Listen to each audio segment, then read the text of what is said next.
from your own local government, Munya local government, you are one of the major leaders when it comes to stakeholders and consensusness. What are your plans ahead of the election, the consensus, and is there any zoning in Munya local government, just like other local governments in the 25 local government area?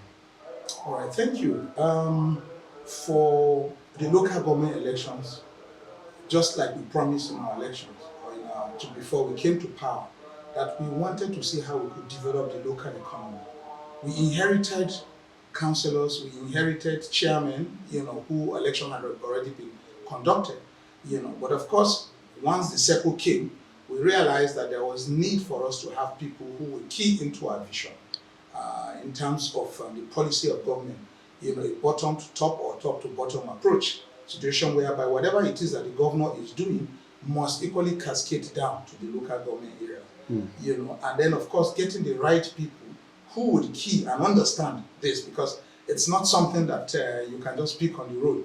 There are people who indeed will have the character, the understanding, the discipline for them to key into what His Excellency is doing. Because what we are doing, we are his foot soldiers. His vision is there at the state level. It is there for people to see what is happening there. It's the same thing being replicated at the local government area. So this is the time for us to decide. And my plans is very, very simple and straightforward. The governor, of course, the guidelines are out. The governor, of course, indeed, we've spoken in several fora during council and personally and so on, for us to make sure that the kind of people that we will be able to hold out there as our candidates should be people, one, who have the requisite character, who have the understanding, who know the financial goods, who have endeared themselves to the people, those who have actually, who know what their community demands, and they actually live, work within that community. It's very, very important. Because if you do not have, and people who are empathetic, very, very important. Now, if you're empathetic, particularly, that of Munya is a peculiar case in the sense that we have not known peace for a very long time. Mainly when activities of mining and what have you, banditry, started, particularly around the northwest and have spread to our area, people have lost their livelihoods. So it's incumbent on us that we actually make people who are very, very serious to lead at that level. Same thing goes with the kind of councillors. We are not going to have election or fill in the gap or because we just somebody needs to be there.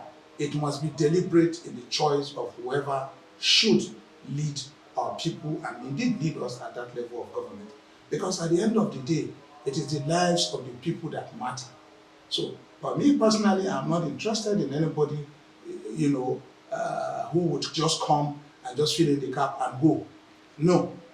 For us, we must have people who have proved that they have that pedigree for them to be able to deliver and have that discipline, who have a call. If you look at it on the side of the political party, we need people who have actually worked for the party, who have that vision and are visible in terms of their activities in the political party, where people can reach people who are, because in governance of Mohamed Umaru Bago, we are demystifying political offices.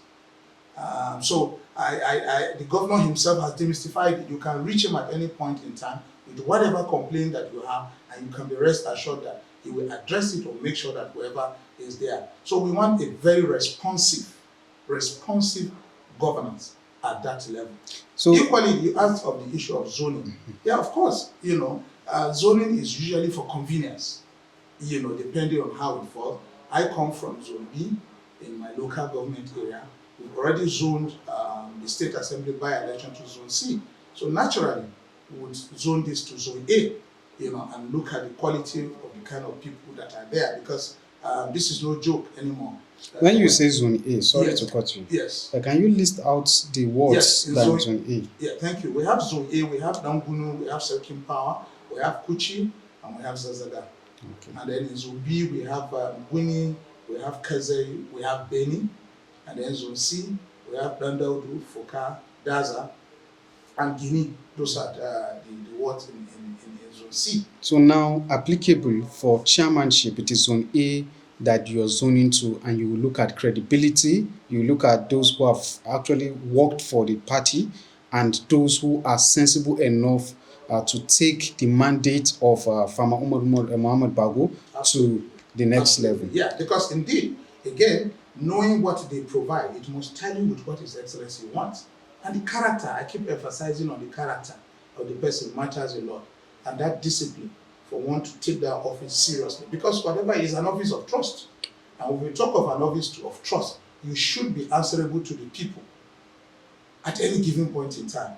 So those things we are very concerned about that. Okay, You know. let's talk about, because Munya is very peculiar. In fact, in the all 25 local government, just like you rightly said, Munya is one of the local government that has been going through series of tests from nature. Just recently, the State House of Representative member passed on, Honorable Duza. You have a by-election there also. So it's like two stones on your head for you to stone with a bed. I don't know how. Is it also the same zoning system that will be for the House of Rep? Because there are already people coming out for that election, and definitely there's going to be a by-election for that from the state INEC. What process are you using for that also? Is it the same process with the chairmanship? And then if there are different processes, can you speak it out so that your people will also know that there is also another process ongoing for the House of Reps membership seats? Well, thank you very much. I actually just mentioned it in my passing statement to say that the same method which was used. Graciously, we had sat down as stakeholders at a point last year, when, unfortunately, we lost our honorable member, that Honorable Duza. And of course, we agreed to that it should be zoned to Zone C. And of course, a candidate was forwarded, Honorable Daji, who is the secretary of the party, at the local government level. So it's a gone issue, only waiting for when INEC, of course, will be able to set the time. But in terms of time frame expected for by-election, that has been fulfilled. But you realize that over a period of time, we have equally lost honorable members in different states. So lastly, do you have any message you want to pass on to Munya people right now who are listening to you?